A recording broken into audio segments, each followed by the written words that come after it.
Hello everyone. तो आज की हम वीडियो में डिस्कस करेंगे इस हफ्ते का करंट अफेयर। तो इसमें हम 10 क्वेश्चन देखेंगे और इसमें हम थोड़ा सा डिस्क्रिप्शन फॉर्म में देखेंगे। तो आइए हम वीडियो की शुरुआत करते हैं इस हफ्ते का करंट अफेयर।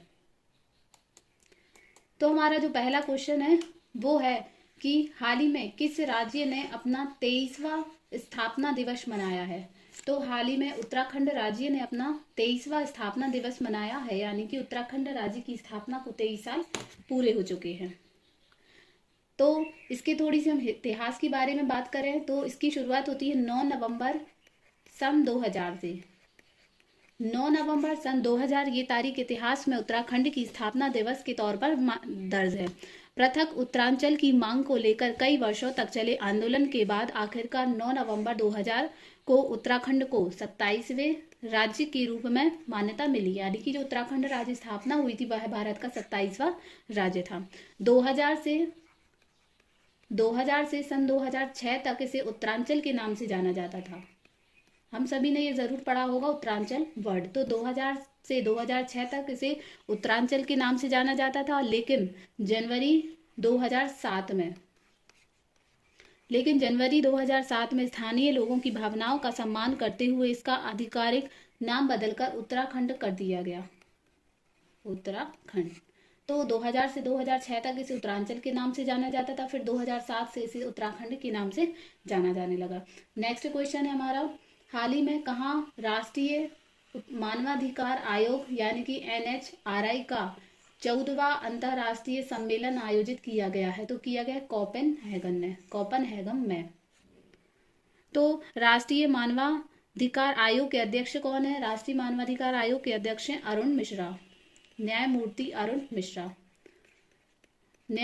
अरुण मिश्रा ने डेनमार्क के कोपेनहेगन कहाँ है? तो कोपेनहेगन है डेनमार्क में।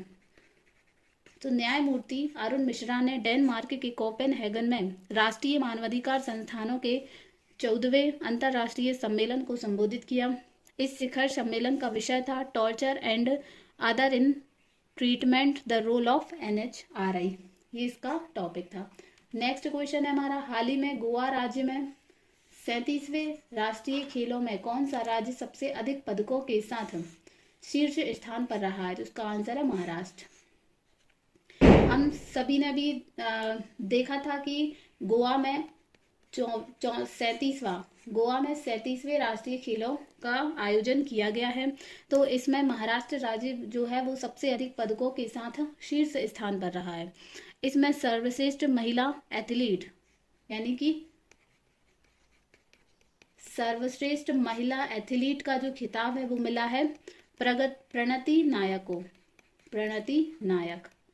और संयुक्ता कोटे को। सर्वश्रेष्ठ महिला एथलीट कौन है? प्रणति नायक और संयुक्ता कोटे। उसके बाद सर्वश्रेष्ठ पुरुष एथलीट की हम बात करें तो सर्वश्रेष्ठ पुरुष एथलीट में मिला है श्री हरि नटराज, इनको दिया गया है।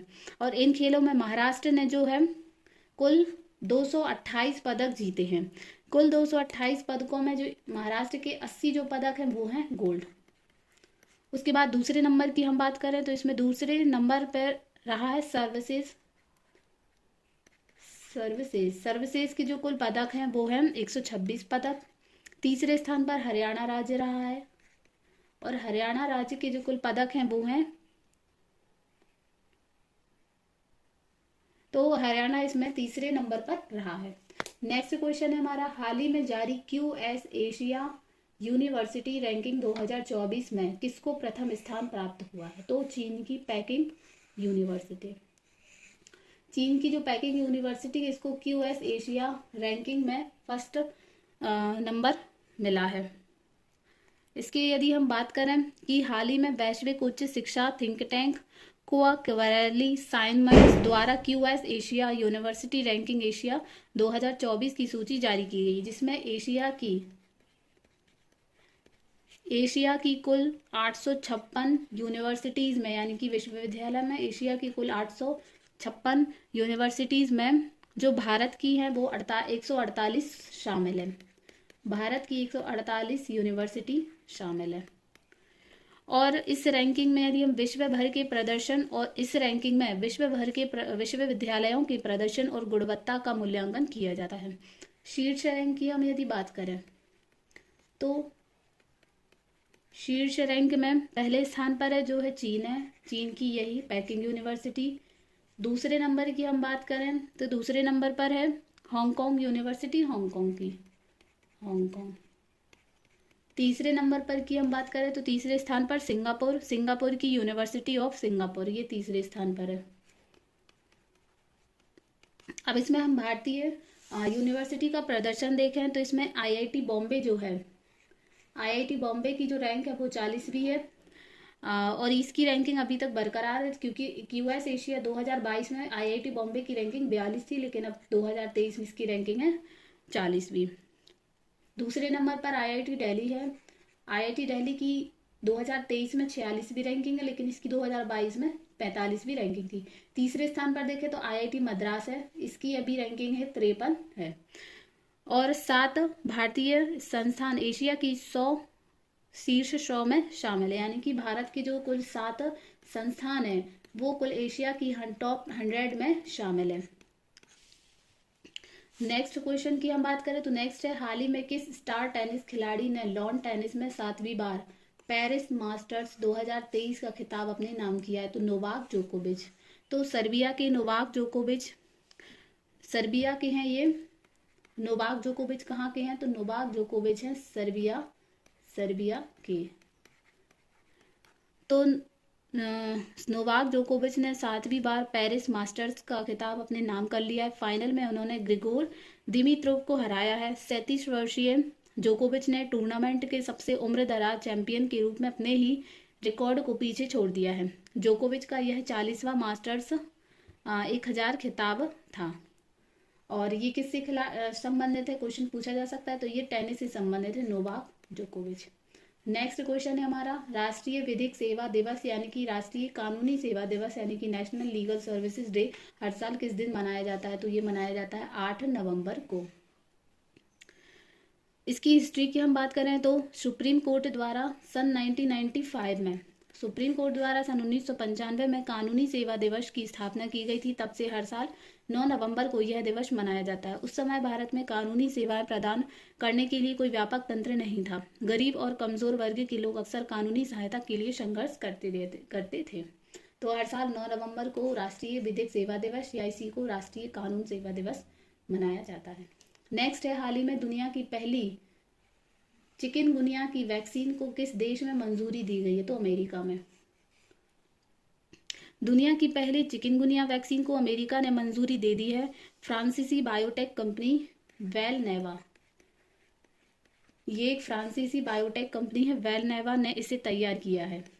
तो इस कंपनी ने इसे तैयार किया। इस टीके को एक्सचेक, ये टर्म्स आपको याद रखना है, एक्सचेक, इस टीके को एक्सचेक के नाम से जाना गया है।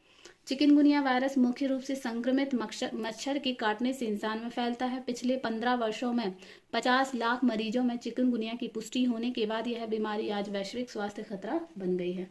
नेक्स्ट क्वेश्चन है, हाल ही में किस शहर में 22,23,000 दियों को जलाकर गिनीज बुक रिकॉर्ड बनाया है? तो अयोध्या शहर में, उत्तर प्रदेश के अयोध्या शहर में, उत्तर प्रदेश के अयोध्या शहर में दिवाली की पूर्व संध्या पर अयोध्या के सरयू घाट पर दीपोत्सव कार्यक्रम मनाया गया है। इसमें मुख्यमंत्री योगी आदित्यनाथ के निर्देशन में हुए दीपोत्सव के 7वें साल सरयू नदी के घाट पर एक साथ 22,23,000 दिए को जलाकर अयोध्या ने अपने ही विश्व रिकॉर्ड को तोड़ते हुए नया कीर्तिमान बना दिया है। नेक्स्ट क्वेश्चन है, हाल ही में 75% आरक्षण का प्रस्ताव किस विधानसभा में पास हुआ है? तो बिहार विधानसभा में। बिहार देश का ऐसा पहला राज्य बन गया है जहां आरक्षण की सीमा 75% तक करने का सरकार ने प्रस्ताव पारित कर दिया है। नीतीश सरकार ने पिछड़ा वर्ग ओबीसी के लिए, यानी कि इसमें ओबीसी के लिए 18%, अति पिछड़ा यानी एक्सट्रीम ओबीसी के लिए, अति पिछड़ा वर्ग ओबीसी के लिए इसमें 25%, एससी के लिए 20% और एसटी के लिए 2%। और इसके अलावा हम यदि ईडब्ल्यूएस के आरक्षण को भी मिला दें 10% का, तो ये सब जोड़कर 75% हो जाता है। इसे पास कर दिया है बिहार विधानसभा ने। नेक्स्ट क्वेश्चन है, क्रिकेट विश्व कप में शतक लगाने वाले अफगानिस्तान के पहले खिलाड़ी बन गए इब्राहिम जादरान। ये है अफगानिस्तान के खिलाड़ी इब्राहिम जादरान। तो 21 साल के ये ओपनर 21 साल के हैं। ये 21 साल के ओपनर इब्राहिम जादरान ने अफगानिस्तान के लिए वनडे विश्व कप में पहला शतक जड़ा। अफगानिस्तान का वनडे विश्व कप में यह सबसे बड़ा स्कोर है। जादरान ने नाबाद 129 रन की पारी खेली थी। तो ये है इस हफ्ते का करंट अफेयर। यदि आपको पसंद आया तो प्लीज़ वीडियो को लाइक करें एवं चैनल को सब्सक्राइब करें। Thank you.